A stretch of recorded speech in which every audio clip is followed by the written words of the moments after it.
पुत्र जो भरत हैं, इनके 3 जन्म का वृत्तांत सुखदेव जी ने राजा परीक्षित को सुनाया। ऋषभदेव भगवान के पुत्र महात्मा भरत अपने पिताजी के पद चिन्हों पर चलकर समय आने पर अपना राज्य अपने पुत्र को देकर जंगल में तप करने के लिए चले आए। और जंगल में जब तप करने आए तो कहां पर? बोले गंडकी नदी के तट पर। राजपाट सब छोड़कर तप करने आए, मोह माया त्याग करके आए, लेकिन थोड़ी सी असावधानी के कारण इनको मोह हो गया। और हुआ ये कि एक दिन गंडकी नदी में स्नान करके संध्या वंदन कर रहे थे, तब तक कोई हिरनी पानी पीने के लिए आई और वो गर्भवती थी। जंगल में शेर ने गर्जना की, सिंह की गर्जना सुनकर के वो हिरनी डर गई और अपने प्राण की रक्षा के लिए हिरनी ने छलांग लगाई। उसी समय उसका बच्चा गर्भ से बाहर आ गया। प्रसव पीड़ा के कारण वो हिरनी तो मर गई और उसी पानी में हिरण का नवजात शिशु फड़फड़ फड़फड़ करने लगा। भरत जी ने देखा ये तो मर जाएगा, इसकी मां मर गई, इसको दूध कौन पिलाएगा, और इस ठंडे जल में तो ये थोड़ी देर में ही ठंडा हो जाएगा, और अगर ये बच भी गया तो ये जिएगा कैसे, क्योंकि अभी तो घास भी नहीं खा सकता, और इसकी मां मर गई, कौन दूध पिलाएगा, ये भाग भी नहीं सकता, कोई हिंसक जीव इसे मार देगा। और दया के परवश होकर, करुणा के परवश होकर उस हिरण के बच्चे को लेकर के अपने आश्रम में आ गए। अपने छाती से सटा करके अपने शरीर की गर्मी से उसे ऊष्मा दी और दूध पिलाकर, फलों का रस पिलाकर उस हिरण शावक को, उस हिरण के बच्चे को पाला। धीरे धीरे वो बड़ा हो गया। बहुत अच्छा काम किया भरत जी ने। दया करनी चाहिए। दया के समान दुनिया में कोई धर्म नहीं है। यहां तक कहा गया है उस धर्म का त्याग कर देना चाहिए जिस धर्म में दया न हो। त्यजेत धर्मम दयाहीनम, दया से हीन धर्म का त्याग कर देना चाहिए। विद्याहीनम गुरुम त्यजेत, अगर विद्या से हीन गुरु है तो फिर गुरु बनाने का मतलब क्या निकला? गुरु का मतलब जो हमें ज्ञान दे और उसको ही ज्ञान नहीं, ऐसे गुरु का भी त्याग कर देना। विद्याहीनम गुरुम त्यजेत, तो त्यजेत धर्मम दयाहीनम, दया से बड़ा कोई धर्म नहीं है, परहित से बड़ा कोई धर्म नहीं है। गोस्वामी तुलसीदास जी कहते हैं, परहित सरिस धर्म नहीं भाई, पर पीड़ा सम नहीं अधमाई। परहित से बड़ा कोई धर्म दुनिया में नहीं। और 18 पुराण में वेद व्यास जी ने एक ही बात लिखी। पूरे 18 पुराण में व्यास जी के मुख्य 2 वचन हैं। क्या 2 वचन हैं? बोले 2 ही उपदेश मुख्य है वेद व्यास जी का 18 पुराण में। विद्वान लोग कहते क्या? बोले 18 पुराणेषु व्यासस्य वचनद्वयम्, 18 पुराणों में व्यास जी के 2 वचन ही प्रधान हैं। क्या? बोले परोपकारः पुण्याय पापाय परपीडनम, परोपकार ही सबसे बड़ा पुण्य है और दूसरे को दुख देना यही सबसे बड़ा पाप है। कितना उत्कृष्ट धर्म है। और इसी धर्म का पालन किया भरत जी ने, उस बच्चे को बचाया। लेकिन हुआ ये कि वो बच्चा ज्यों-ज्यों बड़ा हुआ, भरत जी का उस बच्चे में मोह हो गया। वही मम, जिस मम की अभी चर्चा हो रही थी, मम माने मेरा।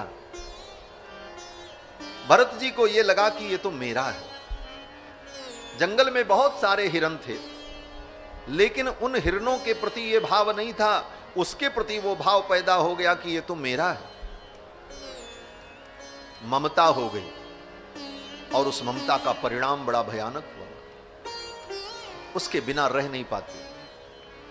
पूजा करने बैठते, तुलसी बेलपत्र दूर्बा पान का पत्ता पुष्प, ये सब पत्रावली में रखकर जब पूजन करने बैठ, चला गया, कोई बात नहीं। जंगल में इतने हिरण रहते हैं, ये भी रहेगा, इसका प्रारब्ध इसके साथ।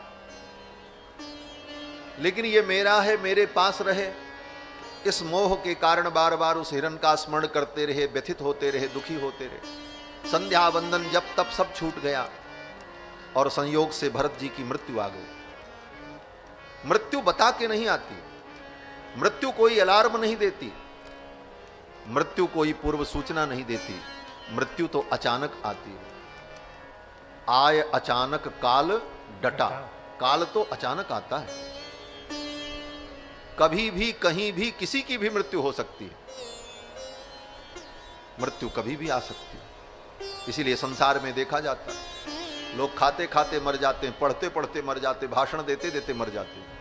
हाँ, भारत के राष्ट्रपति अब्दुल कलाम साहब भाषण दे रहे थे सेमिनार में कहीं, और वहीं बोलते बोलते समाप्त। ये जीवन कहां समाप्त हो जाए ठिकाना नहीं।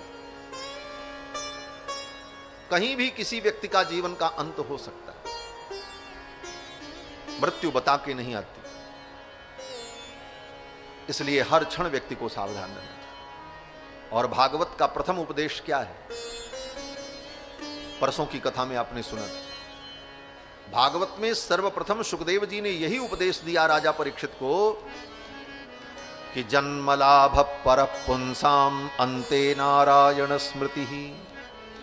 जीवन का परम लाभ यही है कि अंतिम समय में भगवान की स्मृति हो जाए।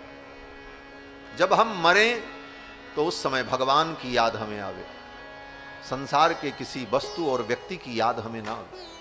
हम भगवान का स्मरण करते हुए इस दुनिया से प्रयाण करें, यही जीवन का सबसे बड़ा लाभ है। और भरत जी के साथ क्या हुआ? बोले उनकी जब मृत्यु आई तो मरते समय उन्होंने हिरण का स्मरण किया, क्योंकि मोह के कारण उस हिरण में ही मन लगा था, और हिरण में मन लगा था इसलिए हिरण का स्मरण हुआ। तो मरने के बाद भरत जी को अगले जन्म में हिरण बनना पड़ा। थे तपस्वी, इतनी साधना की, लेकिन अगला जन्म उनका पशु का हो गया, मनुष्य से पशु बनना पड़ा, केवल मोह के कारण। और यही हमारे आपके जीवन में भी होता है।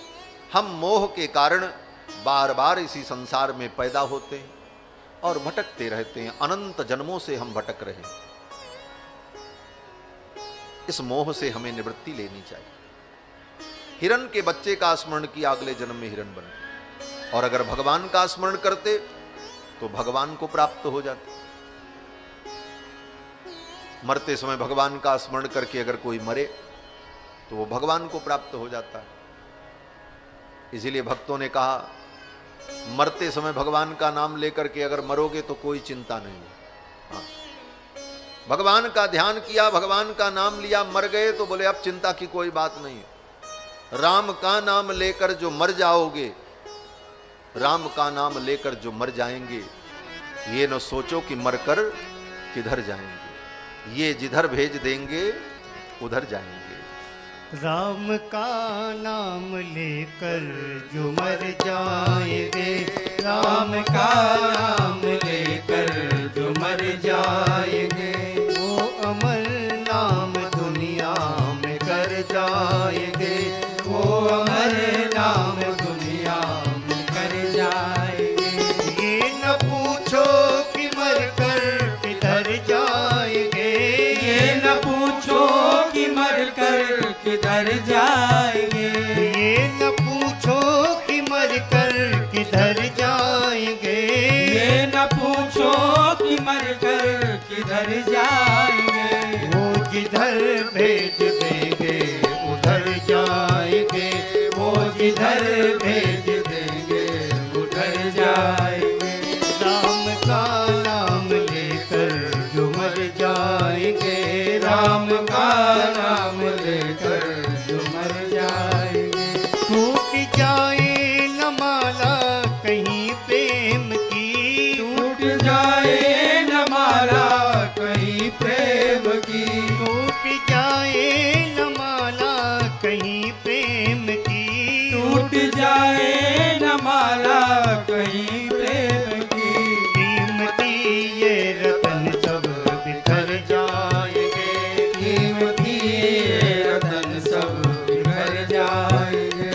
राम का नाम लेकर जो मर जाएंगे, राम का नाम लेकर जो मर जाएंगे। बात मानो न मानो खुशी आपकी, बात मानो न मानो खुशी आपकी, बात मानो न मानो खुशी आपकी, बात मानो न मानो खुशी आपकी। हम मुसाफिर हैं कल अपने घर जाएंगे, हम मुसाफिर हैं कल अपने घर जाएंगे। हम मुसाफिर हैं कल अपने घर जाएंगे, हम मुसाफिर हैं कल अपने घर जाएंगे। हम मुसाफिर हैं कल अपने घर जाएंगे, हम मुसाफिर हैं कल अपने घर जाएंगे। हम मुसाफिर हैं कल अपने घर जाएंगे, हम मुसाफिर हैं कल अपने घर जाएंगे। राम का नाम लेकर जो मर जाएंगे, राम का नाम लेकर जो मर जाएंगे। वो अमर नाम दुनिया में कर जाएंगे, वो अमर नाम दुनिया में कर जाएंगे। वो अमर नाम दुनिया में कर जाएंगे, वो अमर नाम दुनिया बोलो श्री सीतारामचंद्र भगवान की जय। और जोर से पूरी शक्ति के साथ पूज्य महाराज श्री पधारे हैं, रेवासा पीठाधीश्वर पूज्य महाराज श्री। तो पूरी शक्ति के साथ महाराज जी के स्वागत में जय घोष करें। बोलो श्री सीतारामचंद्र भगवान की जय। जय जय सीताराम। जय जय राधे श्याम की आदत पड़ी, लेकिन हमारी अयोध्या में तो जय जय सीता ही राम होता है।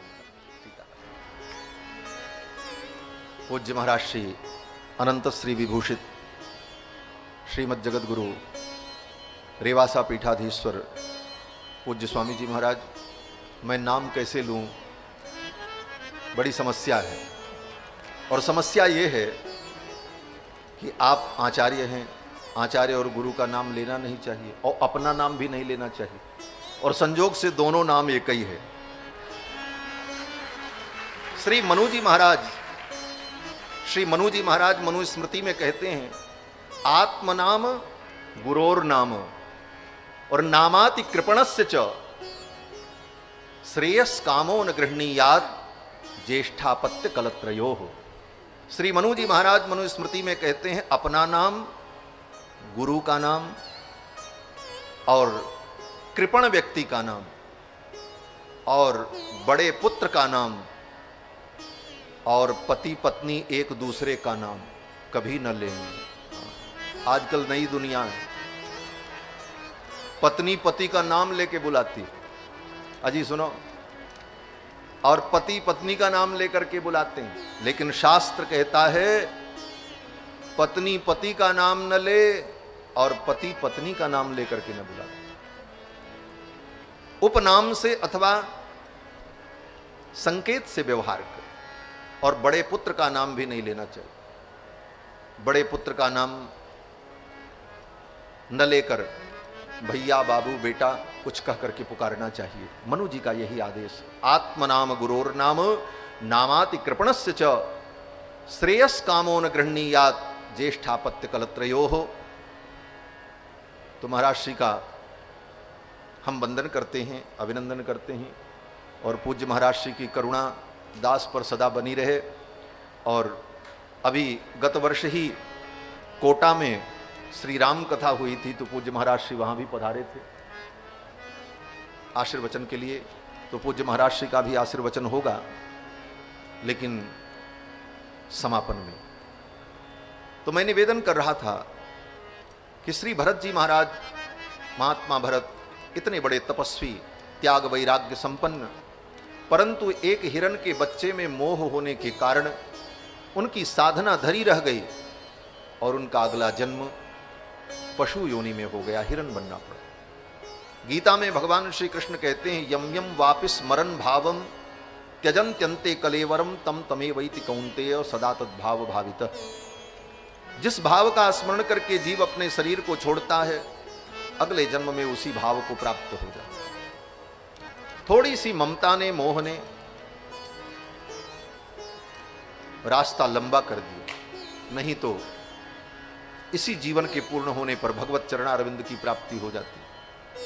हिरण की योनि में जब गए तो सावधान हो गए, अब मुझे कहीं ममता में नहीं फंसना है।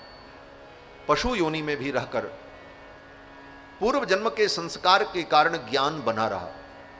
देखो, दुनिया में जितनी संपत्ति आप अर्जित करोगे सब यहीं रह जाएगी। एक केवल ज्ञान की संपत्ति है जो जन्मांतर में भी जीव के साथ रहती है, बाकी संपत्ति नष्ट हो जाती। धन कमाओगे यहीं रहेगा, लेकिन ज्ञान कमा लिया, विद्या कमा लिया, तत्व ज्ञान प्राप्त कर लिया तो वो आत्मा में सुरक्षित रहेगा, अगले जन्म में भी काम आएगा। गजराज के साथ यही तो हुआ था।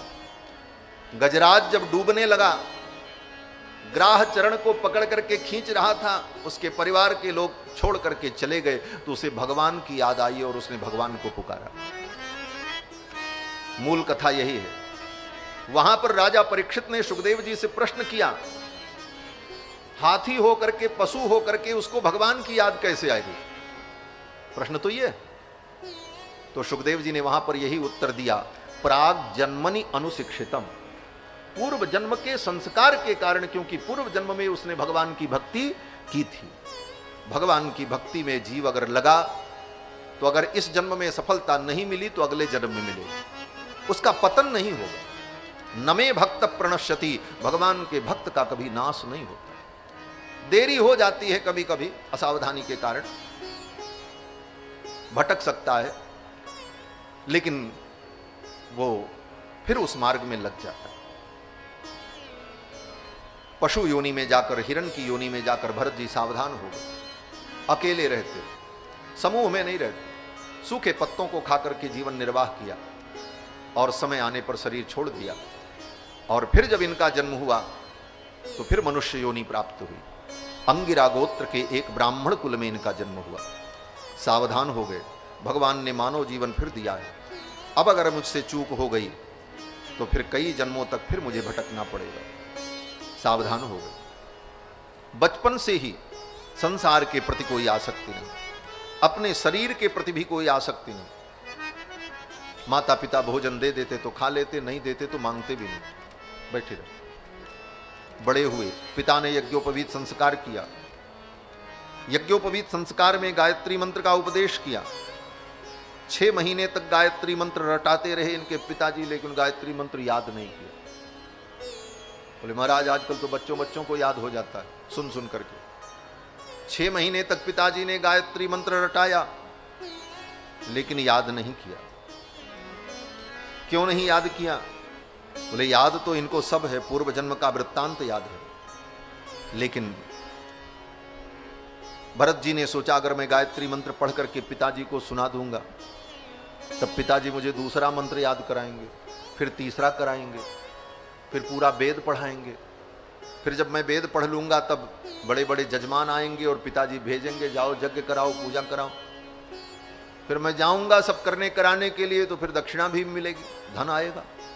फिर कोई व्यक्ति अपनी बेटी का ब्याह करने चला आएगा, फिर ब्याह हो जाएगा, फिर बेटा बेटी हो जाएंगे। फिर तो महाराज मेरा जीवन ही बिगड़ जाएगा, मैं तो इसी माया में फंस जाऊंगा। सोचने का तरीका अपने अपने ढंग से हो। एक महात्मा कहते थे जब तक ब्याह नहीं हुआ, देखो भाई बुरा मत मानना, ये महात्मा का चिंतन है। एक महात्मा कहते देखो जब तक ब्याह नहीं हुआ तब तक तो मनुष्य थे। क्यों? बोले 2 पांव थे, अब ब्याह हो गया तो 4 पांव हो गए, दोनों की जोड़ी बन गई, तो 4 पांव में तो क्या होता पशु। बोले उसके बाद बोले बेटा बेटी हो गए, बोले 2-2 पांव और बढ़ गए, अब तो कीड़े मकोड़े जैसा जिंदगी जीना पड़ेगा। अगर माया में फंसते गए तो ये अपने वैराग्य को दृढ़ करने के लिए महात्मा लोग ऐसा चिंतन करते। ये कहीं किसी की निंदा और आलोचना नहीं, सोचने का ढंग है, अपनी अपनी दृष्टि है, तरीका है। जिस चीज से हमें वैराग्य ग्रहण करना है उसमें दोष देखना पड़ता है, भले दोष न हो। जिस चीज का हमें त्याग करना है तो उसमें मुझे दोष दर्शन करना पड़ेगा, और जब हम दोष दर्शन करेंगे तभी उससे बच पाएंगे। भले उसमें दोष नहीं है, लेकिन हमें यही सिखाया जाएगा ये तुम्हारे लिए गलत है, ये तो बहुत खराब है। क्यों? बोले जीव तो अज्ञानी है ना, इसलिए किसी भी प्रकार से उसे मार्ग में लगाने के लिए सब तरीका है। भरत जी महाराज कुछ याद नहीं किए। पिताजी थक गए और अंत में पिता ने कहा ये तो जड़ है, तो नाम पड़ गया जड़ भरत। समय आया, माता पिता की मृत्यु हो गई, परिवार में रहे, भाई का विवाह हुआ, भौजाई घर में आई, भौजाई से देखा नहीं गया, ये दिन भर बैठ करके खाता है, काम कुछ नहीं करता, और खाते भी खूब थे भरत जी महाराज। हाँ, मांगते कुछ नहीं थे, लेकिन ना भी नहीं करते थे। दो रोटी दे तो खा लें, तो एक दिन उसने सोचा कि दो में पेट भरा होगा कि नहीं भरा होगा, दूसरे दिन 3 दिया तो 3 खा गए, फिर सोचा शायद पेट न भरा हो, एक रोटी और बढ़ाई, 4 दिया, बोले 4 खा गए। अब जितना दे सब खा जाए, और मांगते नहीं थे। वो परेशान हो गई, उसने अपने पति से कहा देखो तुम तो कमाते कमाते मर जाओगे और मैं बनाते बनाते मर जाऊंगी, ये तेरे भाई का पेट नहीं भरेगा। अगर मुझे रखना है तो फिर इसको हटाओ, ये रहेगा तो हम नहीं रह पाएंगे, कौन बनाएगा खिलाएगा दिन भर। भाई ने घर से निकाल दिया, जड़ भरत जी चले गए। बोले चलो अच्छा हुआ, संसार ने ही हमको त्याग दिया, ये बहुत उत्तम स्थिति है। हमको त्यागना नहीं पड़ा, संसार ने ही हमें त्याग दिया। भरत जी चल पड़े और भगवान का स्मरण करते हुए जा रहे थे। जो भगवत भक्त है उसके लिए सारा संसार ही अपना घर होता है। सकल भूमि गोपाल की, सारा संसार परमात्मा का। उदार चरितानाम वसुधैव कुटुंबकम, उदार चरित प्राणी के लिए सारी वसुधा अपनी है। एक परिवार छोड़ो 1000 परिवार मिल जाएगा, एक घर छोड़ोगे 1000 नए घर मिल जाएंगे। लोग नया घर बनाएंगे और कहेंगे महाराज इसी में रहो, हमारा घर पवित्र हो जाए। घर की कमी। भरत जी चल पड़े और भगवान का स्मरण करते हुए जा रहे थे। रास्ते में जंगल पड़ा, जंगल में डाकुओं ने पकड़ लिया। डाकुओं का जो सरदार था वो देवी के सामने बलि चढ़ाने के लिए किसी मनुष्य को ढूंढ रहा था। डाकू के सेवक पकड़ करके ले आए और भरत जी को मंदिर के सामने एक स्तंभ में बांधा। विधि विधान से पूजन किया उस डाकू ने और तलवार उठाई, मारने चला। उसी समय देवी की प्रतिमा फट गई और भगवती भद्रकाली प्रकट हो गई और भद्रकाली ने उस डाकू को ही मार दिया। और श्री जड़ भरत जी महाराज मुस्कुराने लगे। ये देवता भी भगवान के भक्तों के लिए सब कुछ करते हैं। भगवान के भक्तों की महिमा को देवता भी जानते हैं।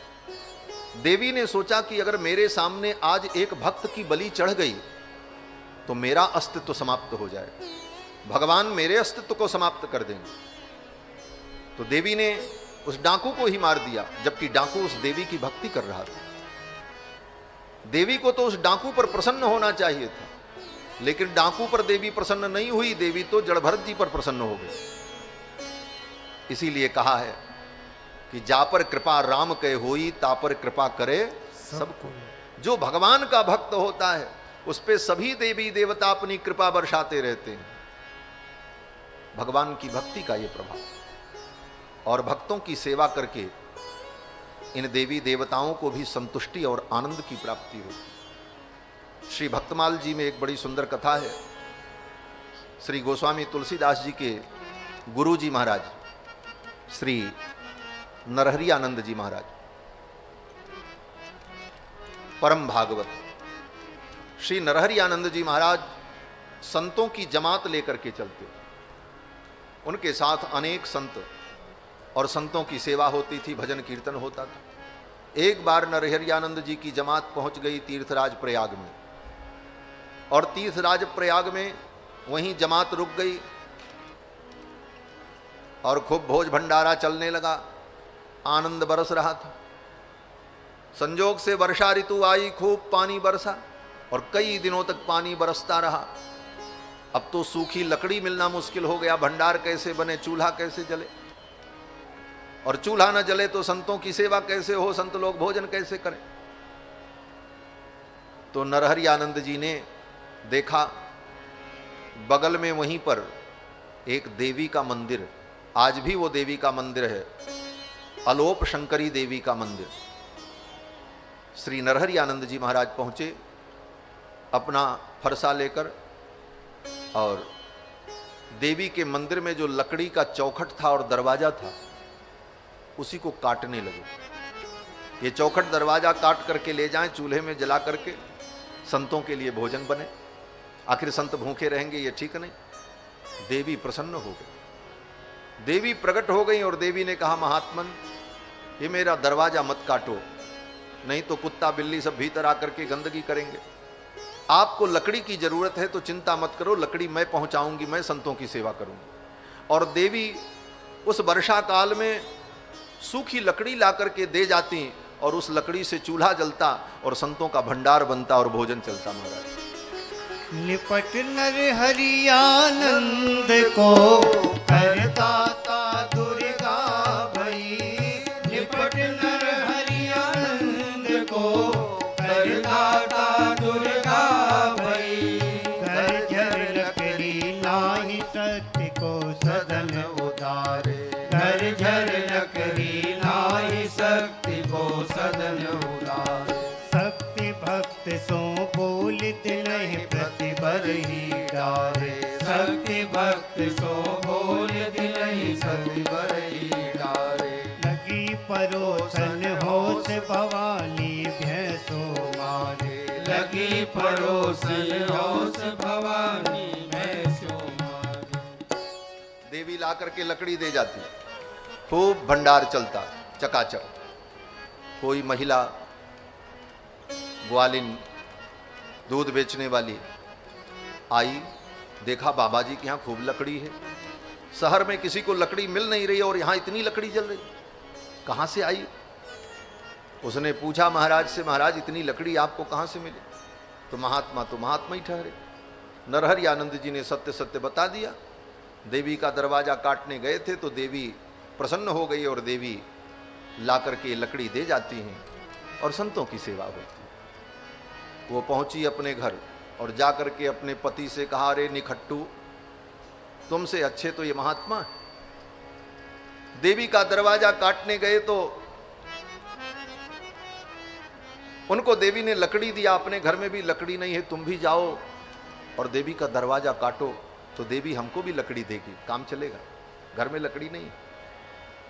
लगी पड़ोसन हौस, उस पड़ोसन को हौस लग गई और अपने पति को भेजा और वो पहुंचा महाराज, और कुल्हाड़ी लेकर के जब दरवाजा काटने चला तो भद्रकाली प्रकट हो गई और भद्रकाली ने उठा करके उसको पटका जोर से, छाती पर चढ़ गई और त्रिशूल लिया। भद्रकाली ने कहा, अभी मैं तेरा वध कर दूंगी। अब तो थर थर कांपे। उसने कहा, देवी ये कैसा व्यवहार, उन महात्मा ने आपके दरवाजे को काटने का प्रयास किया तो आप उनको लकड़ी देती हो और हम काटने आए तो हमारा प्राण लेती हो।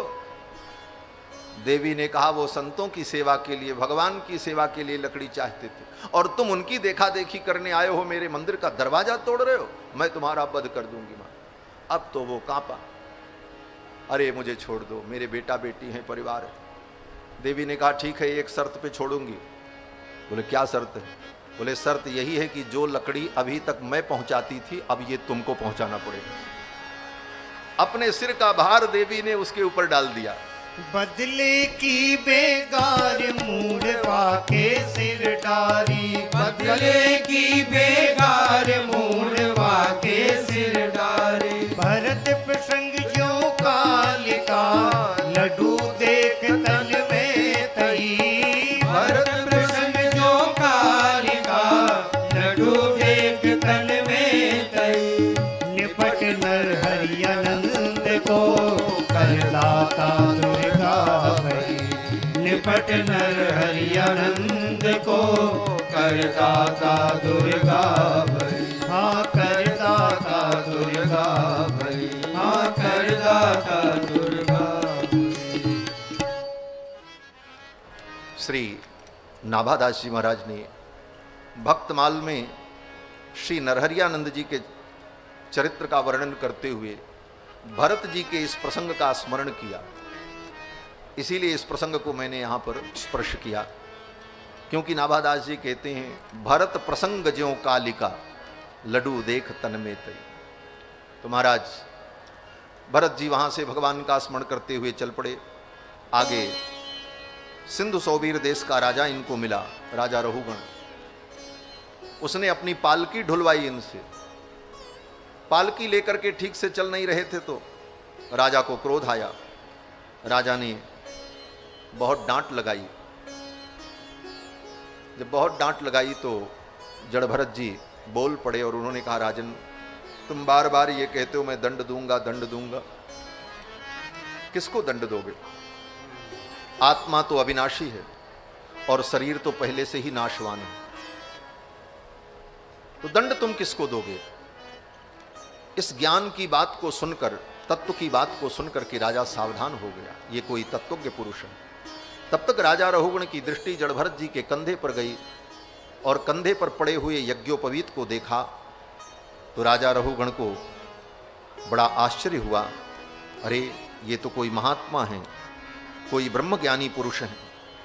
और राजा ने कहा कि कस्त्वं निगूढ़श्चरसि द्विजानां बिभर्षि सूत्रम कतमो वधूतः।